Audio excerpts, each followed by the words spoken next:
I was able to be taught by Dave Scott, who in this time had just finished choreographing You Got Served and was the person for the main choreographer for B2K.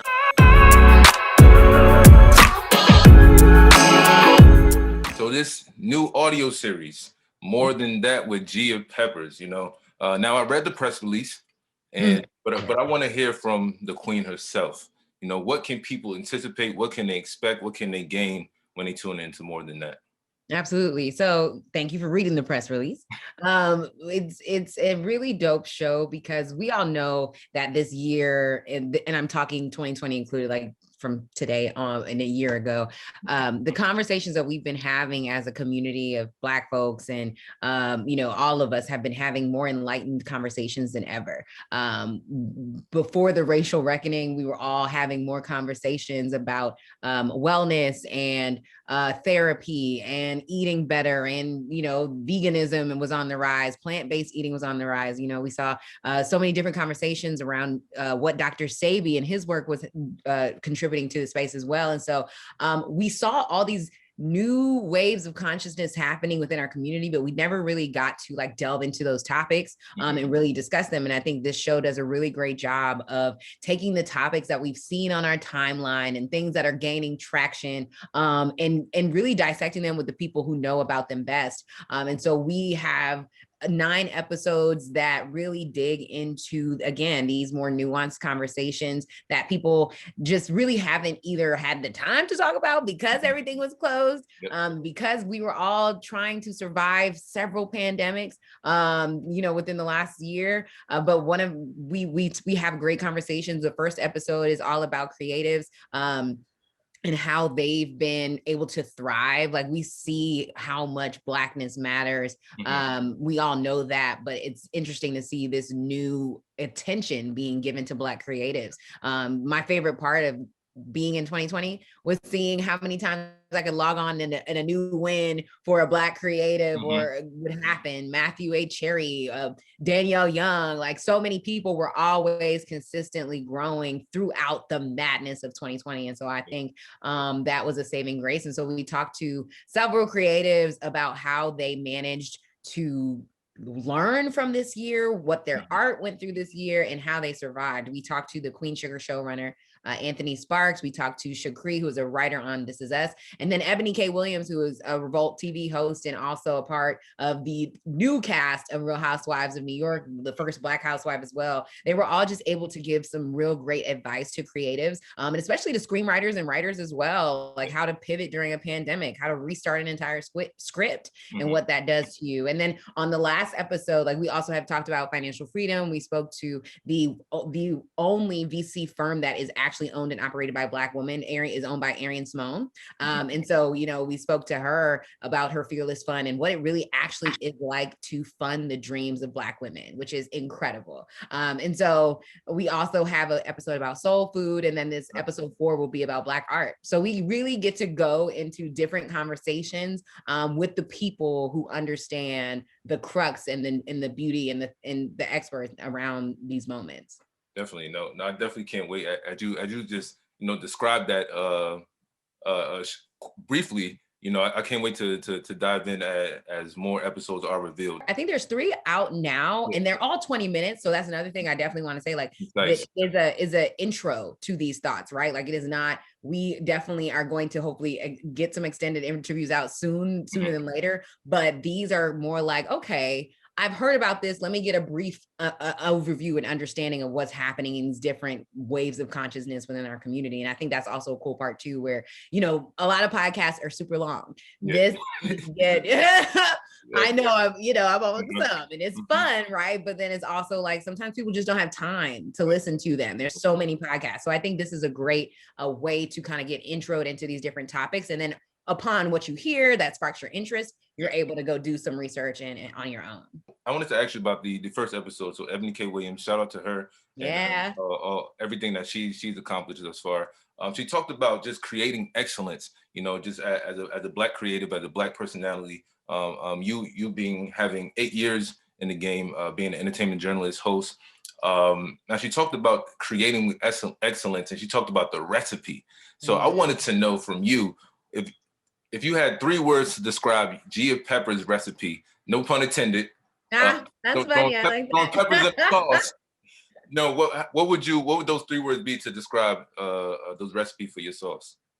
That's a really good question, Jiggy. Okay, making me think a little bit. Okay, definitely faith first. Family and hustle. Like one thing about me, I'm a hustle. One thing about me, I'm gonna figure it out, right? Like if there's a will, there's a way. And if there's other things about me, it would be faith. My faith is super important to me. I'm always talking about belief in God and patterns and spirituality. I think that's a really important part of everything I do. It is the thread. And also family. I would be nowhere without my mom, dad, sister, and brother. And you know, faith also comes into trusting like how you are put here on this earth to do what you're meant to do. Like you alone, Jiggy, are different from anybody in the world, no matter who is a journalist, no matter who's a reporter. Of course, at the end of the day, they're not going to say it and explain things and break down stories in the way that you can. And so I think that's another really big part of the faith that carries me through as well. But yeah, I hope that's helpful. Like, yeah, I think I think I answered it. I like it. I like it. You know. Okay. Yeah, but mine would be I like to use adjectives, and I'm a big fan of alliteration. So alliteration. Exactly. So if there's any chance for me to either orate, you know, the same syllables, or even in written form, that's 9 times out of 10 I'm gonna do that. Okay. So mine would be charisma, comfortability, and kosher, like the Jewish principle when it comes to food. So, you know, charisma, comfortability, and culture. No, not culture, kosher. Oh, kosher. Kosher, yeah. Oh, yeah, like, you tell. So, you know, I do a little something, you know. Aside from the Jewish principle for food, you know, the word is like legitimate, genuine. Yeah. Yeah. Okay. I like that. I like that. Okay. I try, you know, I try. But I wanted to go back on your faith, to touch back on your faith. You tweeted and you also posted on your Instagram. God didn't give you your dream to torture you. You know, you talked about journey as well. Trust every part of your journey. So can you describe some parts of your journey to where you were challenged that you may have perceived as torture initially, but you came to realize, you know, that it was only part of your journey? Can you recall any instances? Can I recall any instance? If we had a time, I could break it down for you, but I'll just start at the beginning, right? When I graduated from college, I went to Rutgers University. I had interned. Yeah, I didn't. I'm from DC, but I did go to Rutgers because I just liked how close it was to New York and close enough to home. When I had interned at 4 different places, like some places twice, you know, I had interned for Donnie Simpson, Big Tigger. Big Tigger had worked with Free and then Danella and so many incredible hosts. I worked under many people, producers at the Wendy Williams show. I did the Ween Academy, which was a network of Black women that came together to kind of like help the next generation Black women. Yeah, to go forward. And then I also did Live with Kelly and Michael at the time. And when I graduated, I didn't have a job because it was the 2012 recession. So it didn't matter how much experience I had or how many contacts I had, no one was hiring.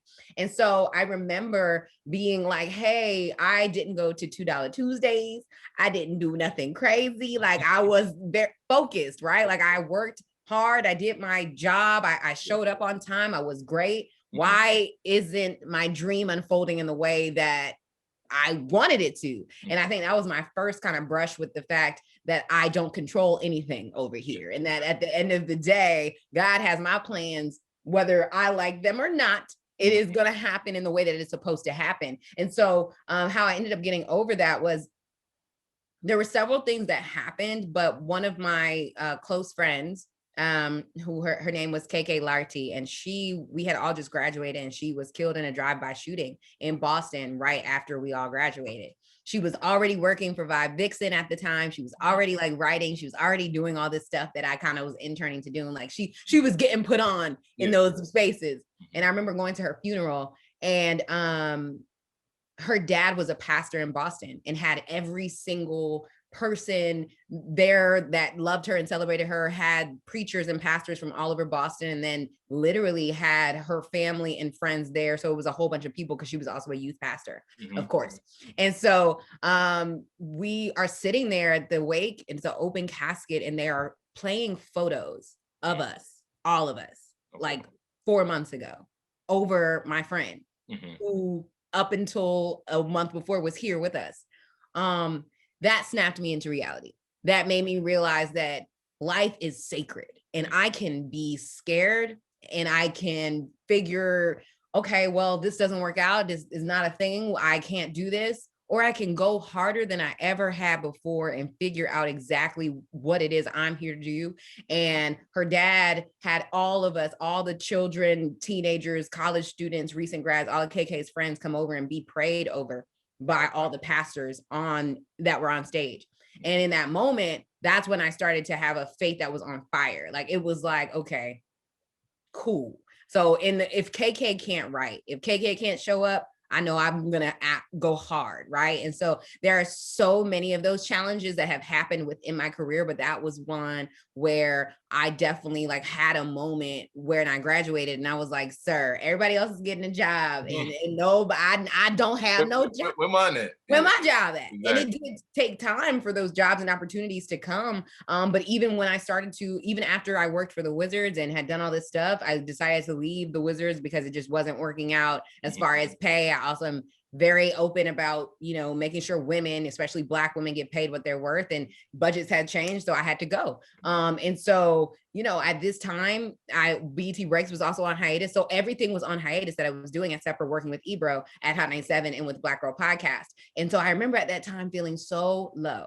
like just nothing was happening in the way that I wanted to. I was seeing everyone around me get all these great opportunities. And I was just like, dang, I thought I went to school. I thought I was doing this, again, I had that same question. And so one of the biggest things that I've learned from all of that is what's for you is divinely for you. And that there is no other way to explain it, but to understand that this plan was already written before any of us were even ideas to our parents. Like, we are here all serving a purpose and an assignment.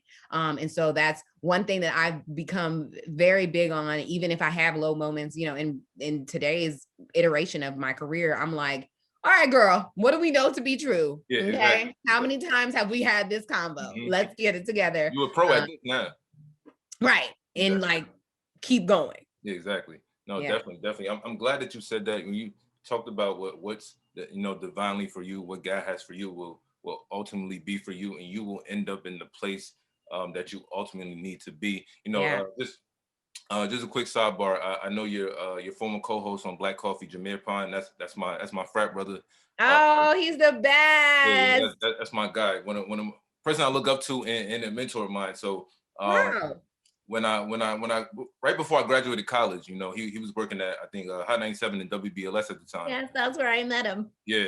So I remember I reached out to him and I was like, yeah, bro, can you just give me advice, because I'm going to enter in this career upon graduation, and I just need some advice. And one of the main things that he told me, you're gonna come across a lot of people who are doing amazing things, but trust that whatever's for you is going to be for you. Trust your journey, trust your process. So that's something I always kept in the back of my mind and in my heart as I go on. So keep it there. Shout out to Jameer for that, and you are just another testament to that sentiment. So thank you. Well. Thank you. Yeah, we love Jameer Pond on this side. I was just texting him today. definitely. Now, as far as success, I always like to ask people, as far as the definition of success, you started a while back, and you probably had some probably preconceived notions on how your career would be, some projections like we all do.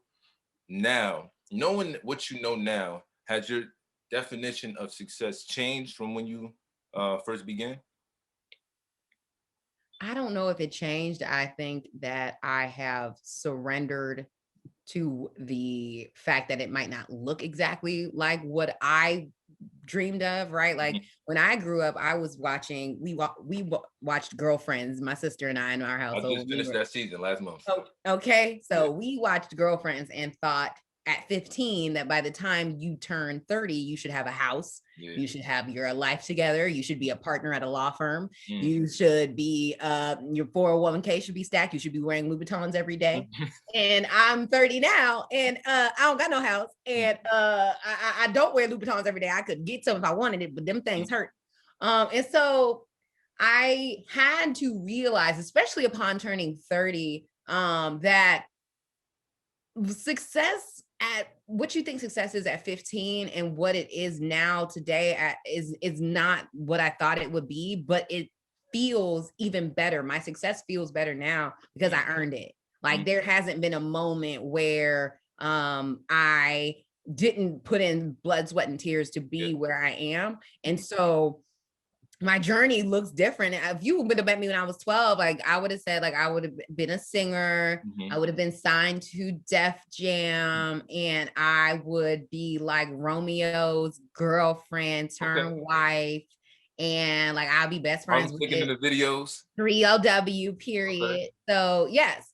So I'm glad that success can change over time and what that looks like for you, because our lives are always changing. So now success looks like joy for me. It looks like showing up to work and being heard and happy and valued. It looks like being affirmed. My conversations, how do they affect people? Now success looks like, how am I serving my call and my community? Success looks like someone reaching out to me via DM and saying, hey, one of your lives or one of your posts really blessed me. Like that day I was going through something extremely horrible and you helped me realize that I needed to change my perspective, or that word was for me, or something like that. Like now I think because we all live in each other's highlight reels. It's success. You know what I'm saying? Success looks different because we just see every step of it. Now I'm just so much more concerned with the brick by brick. What can I do with this project? What am I saying with this thing? What am I doing with this post? Why am I partnering with this brand? Now it all is a step by step, because it's not like back in the day where every 5 years someone could come out with a project and you'd be good. Like now you have to always be working. Yeah, exactly. It's valuable. You know, for the most part. And so, yeah, I definitely am more like success looks like a brick by brick process and journey where I trust completely what is in front of me and show up and do my absolute best. Did I do my absolute best? Did I touch somebody? Did I remind them of the greatness that is innately within them? Then that was a successful moment for me. Did I make my mom proud? Did mommy text me and say, Gia, yes. Did dad, who is the reason why I'm a journalist, because he's a journalist, did he say you did a great job? Like, did I hear that? Did I get texts from my brother and sister and my best friends? Like that, there's so many different iterations of success. Of course, I have goals for myself that I would like to see come to fruition, including a house still.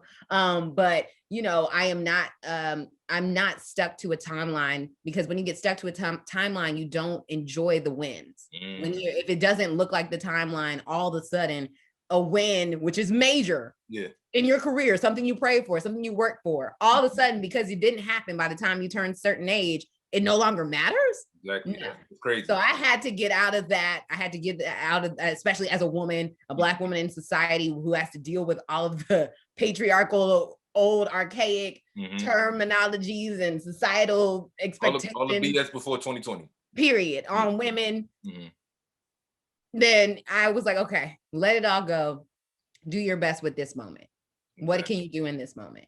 Definitely. And just to speak on your family, I know your family makes a cameo on one of the episodes on the series, correct? Yes, they do. Just how was that? You said you know your dad was a journalist. I saw like the video you posted on your Twitter. Just how was that experience, just growing up in that environment and then being inspired and now walking in the same footsteps of your dad? Jiggy, you out here. I see you with the research and the questions.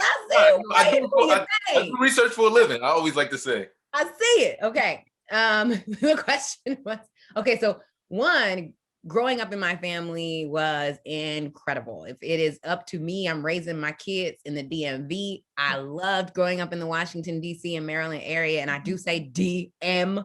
I don't know much about the V, but I did I did grow up in DC. Then we moved out to PG and Silver Spring. So it all matters to me. It all shaped me in so many ways. Seeing Black excellence all the time growing up in DC was insane. Growing up in PG County, where you know, doctors and lawyers and business owners and entrepreneurs had beautiful big homes and you know, the two and a half kids and a dog and a fence, like all just seeing that. Right. Just seeing that was the experience for a lot of people. Just kind of took the mindset away that I couldn't be something. That wasn't even a question. Like now it was, okay, so we are all great. You have to be excellent. Exactly. Now it's, we have done a lot of work. You have to go even further. And so growing up, my parents always instilled that in me for sure. My again, yeah, like my dad is a journalist. He's at the AP now. He was at NPR for 23 years. So I would go into the newsrooms with him. And when I was 2 months old, I don't know if you saw the video. Yeah, little cute little baby picture. Little it was crazy. Gia. My dad was the guy with the huge VHS camera always throughout our childhood. So there's so much footage and I love it. And I'm definitely going to do the same for my kids whenever they come. And so when I was a baby, my dad took me to the newsroom when I was 2 months old. And apparently I was healthy enough to go. And there's a video, like those old VHS things show the date. And it was like 11/20/1990. And he was telling my mom and was like, hey, Gia went to the newsroom today and told everyone she's going to be a broadcast journalist. And then just looking back, not even being able to like understand any of that, the fact that came true is insane to me. Like it absolutely is insane. Right. You know what I'm saying? And that it was all written before I even knew. Like dad was joking, right? Like who knew that it was actually going to happen? Yeah. He did. And so, yeah, long story short, it was boundless love. It was support. It was, my mom also showed up. Like she went so hard for our dreams. She sent me and my sister out to the Debbie Allen Dance Academy when we were growing up in LA for like a month at a time in the summers to study under the greatest dance teachers. And now some of my classmates and students that were there at the same time are Taylor Page, who just starred with Chadwick Boseman in Ma Rainey's Black Bottom, and the star Pretty Little Things on Netflix. And so, and Taylor Parks, who's a singer-songwriter and, you know, very close with Ariana Grande. So I learned very early on that not only was a career in entertainment viable, it was something that was tangible. Like I was able to be taught by Dave Scott, who in this time had just finished choreographing You Got Served and was the person but the main choreographer for B2K and all those cool. Remember when dancing was the thing? Like everybody, breathe in. Yeah, everybody don't when You Got Served. I know the whole intro. Exactly. Period. We all did, and so that changed my whole life. Like that experience changed my whole life, and I have to thank my parents for always showing up for all of our dreams and just making understood that they had done a lot of work and it is up to us to carry that torch and that legacy. So growing up with my dad as a journalist who understood, that meant so much. When I would have horrible days in the newsroom or when I would get let go, because let's be honest, we all know this career path is it's a little fickle. A little fickle. And so when I would get let go, I could call my dad and he would say, I understand, it's coming, you know, other things are going to come, you'll be fine, you know, this is why you save. So it was just that support and that grounding that I needed to feel like and know and walk in the fact that I could do anything with my life because I have people behind me who love me, who if I do fall, I'm right back with them. So having them on the show means everything. I don't know how much is going to make the show because we don't have 20 minutes, but you already know I'm gonna be pushing for those extended audio episodes. We're working on that. But yeah, my dad was on episode 2 as well. And he talked a little bit about his understanding of finances as a young Black man too. So it's been great. It's really been such a beautiful moment to just have, and they are 4 pieces of my heart, the 4 quadrants of my heart. They pretty much take up all that space really, besides my family and friends. So besides my other family and my other friends. So yeah, they're everything. Wow, no, that's great to hear, especially about your upbringing. You know, like I'm from Newark, New Jersey, so like just growing up. Newark. Yeah, feel me? You know, no, shout out to Newark. But yeah, just growing up in any underserved community, underprivileged area, disenfranchised area. I'm big on. I went to a great high school, North Star Academy, where they pushed exposure and access, especially to the kids, you know, that are in those underserved communities. Because you know, Yeah. like you said, you were able to be exposed to that level of success that in that early on in your age. So Mhm. so you visually seeing that, you know, there's like, okay, people who look like me are attaining this level of success. Imagine, I can only imagine how far I can go with Yeah. applying myself and with my own work ethic. So Yeah, and that's why I always say the DMV, because we grew up in DC. My mom's dental office is right by Howard University. My mom's a Howard grad, so I pretty much went to Howard by association. But there is, I've been to 18,000 homecomings. Literally, she had us on the yard when we were babies. I got So one.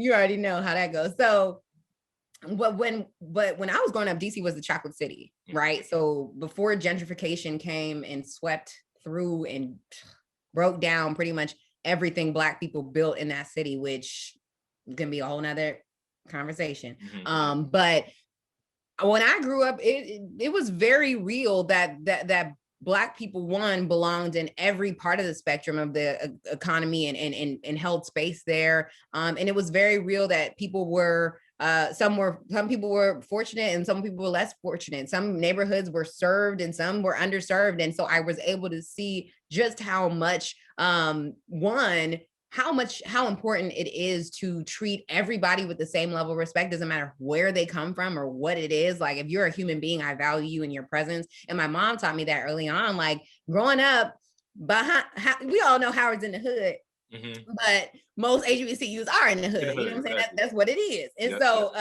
you know, my mom's dental office is very close to Howard. So crackheads used to watch her car, and she would give them $1. They would watch it. You know? It's like giving back. But that was, and I didn't know they was on drugs until I was older. And my mom was like, "Yeah, that was a rehabilitation. That was a crack house next door to the thing." Like, and I was like, "What, Uncle Cowboy and Ray Ray?" Like, I didn't know. I was like, talking to them like they regular people. They used to look out. They used to look out. Like, we would be hanging out on, you know, playing on the stoop, and they would be chill. Like, they never did anything to us. So my mom, that's because my mom grew up in DC. Yeah, she's a born and raised DC girl. So she was just like, this ain't nothing new. What's up? Y'all good? Look fine. Watch my car for $1. Like, and so, you know, I grew up loving the spectrum of Blackness. And that's one of my favorite things with this show, is that we include the spectrum of Blackness. I don't want Black excellence to feel like it is only for people who make a certain amount of money. Like, Black excellence spans from the people who decided to just go harder today, no matter what they were going through, no matter what situations are in front of them, to the people who are signing $1 million deals on the table today, right? Like, it is our moms. It is the people who take care of the people that they love. They are excellent. It is the pastors who open the door for people to feel faith and inspired in the lowest moments. They are excellent. It is the people who cook meals and give them out. And it's the girls who twerk on Instagram. Shout to them too. It's all okay. Okay. It's all excellent. And so I think that's one of my favorite things about this show, is like, excellence is how you do something. It's not necessarily who you are. And so, especially at all times, because we all have moments where we're raggedy as well. So I think that's one of my favorite parts of the show as well, is that we talk to people who are small. I talked to a Black owned farmer, a Black woman who owns a farm in North Carolina, and it's called Mother's Urban Finest Farms. And it's my favorite story because she just reminded me how important it was to, like, go back to the land and put your feet in the land, and how healing it was to be connected to our ancestors in that way, and not to be afraid of the land, even though so much violence happened and so much oppression happened, but so much building happened. These people fought and lived and died for us to have access to these things. So we shouldn't dismiss the land, you know? And so we have all types of people on, and that has been my favorite thing, is just to see where people are in their journey and how they relate to the idea we're discussing. Throughout your career, you've hosted a number of shows.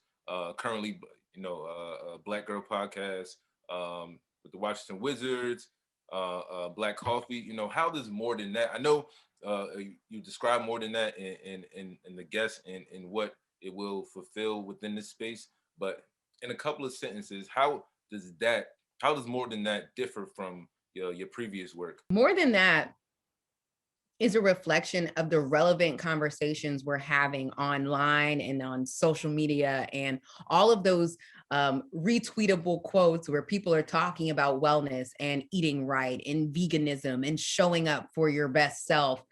We are breaking that idea down. We're not just glancing at it and saying that looks dope. No, how can I practice wellness? What exactly is making sure that you are showing up as your best self and using food as a fuel and not just something to just throw around? How can I implement those things into my own life? What can I learn in 20 minutes that might change the way I think? And so our producers, which is a team of Black creatives, and so, we have 19th and Park on board, as well as One X Studios, Urban One Studios, and we have Dentsu, who they're the driving force behind all of the partners that we have, like Kroger and Procter and Gamble, and so many incredible companies. And so, yeah, it goes a little deeper into these conversations that are growing because we are experiencing a new level of consciousness as a people. And so I think as our generation is more focused on healing, we're trying to figure out, okay, I'm focused on healing. One, how can I get my parents to understand healing? So this is a great conversation starter with them. And then how can I ensure that I'm actually practicing so I can pass this down to my kids? And so we have a lot of those different types of conversation that all stem with, how can I show up as my best self? What is that going to be today, whether that's finance, whether that's food, whether that's fearlessness, whether that's land and farming. See, I tried with the alliteration. Yeah, exactly. It flows so seamlessly. It was almost there. And so I think that is what's special about it. We're having relevant conversations and we're able to spark new dialogue based on the relevant conversations that people might not know as much as they think about these topics that we've seen online that are trending. We are dissecting it and making it into a tangible way that people can practice it and implement it in their own lives. Now I see a great frame picture of Stevie Wonder behind you. Yeah. So just on the music front, D'Angelo last week. Let me get your thoughts, because he came through with the brown sugar bag. He was doing this thing, and so I want to get your thoughts, Queen, on the verses, D'Angelo and Friends. I tweeted, I need a boyfriend meow after seeing that, because I legit was like, what? And I was with a couple who was recently engaged, and I was just like, I can't. And one of my friends, and I was just third wheeling. No, I was fourth wheeling. Okay, it was another guy there, but he was like just a homie. So it was like, but like Black love, Black music, Black soul, neo soul. It is all so important to the structure of who we are as human beings. That type of music is healing. I don't care if you knew every lyric. Sometimes I don't understand what D'Angelo is singing, but I feel it. I don't know the exact lyric, but I know I was floating on cloud nine at the end of that whole entire hour and a half concert. It wasn't really a verses, but it was a concert. Exactly. And so, I am a neo soul fan. My favorite artist other than Beyonce is Jill Scott. So I am very, very, very much always going to be present when there is a performance like that is getting back to the mainstream. So one, I think D'Angelo is incredible. I hope that his streams go up. I hope we get to see a whole tour after this. I'm gonna need Lauren to come out. Oh, please. And do Nothing Even Matters, because I ran around the apartment when her and D'Angelo did it. But I was like, imagine, I probably would have jumped out the window. And if Lauren was there, right? Oh my God. If Lauren was there. So that type of music is so important to the fabric of who we are. And it opens the spaces for Ari Lennox and her and Jasmine Sullivan and all these great artists, Giveon, all these great artists that we have right now that are carrying that torch. I hope D'Angelo is proud, and I hope we can continue to make sure that we are supporting his music and artists like him as much as possible, because as we can see, their music is healing. Yeah, it's timeless healing. Timeless, yeah. So wow, definitely. I love your answer. I love this interview. Gia, I thank you for taking the time up to chop it up with me today. Of course, it was nice to meet you. You had great questions. I really enjoyed talking to you. Well, thank you. That means a lot coming from you. But I definitely can't wait to, as more episodes for More Than That are revealed, definitely can't wait to tune in. I definitely can't wait for the audience to watch and see how much you do and how much you accomplish. I can't wait to see it as well, because you're definitely inspiring. Oh, thank you. For someone coming up in the game, and I hope to talk to you again soon. I know. I'm sure I'll see you. If you're friends with Jameer, then we'll probably run into each other when it's safer outside. But definitely until then, stay safe, and thank you for the beautiful conversation. You're really talented, so definitely keep killing the game. I'm trying one day at a time. Thank you so much. Brick by brick. Exactly. You take care. See you. Bye.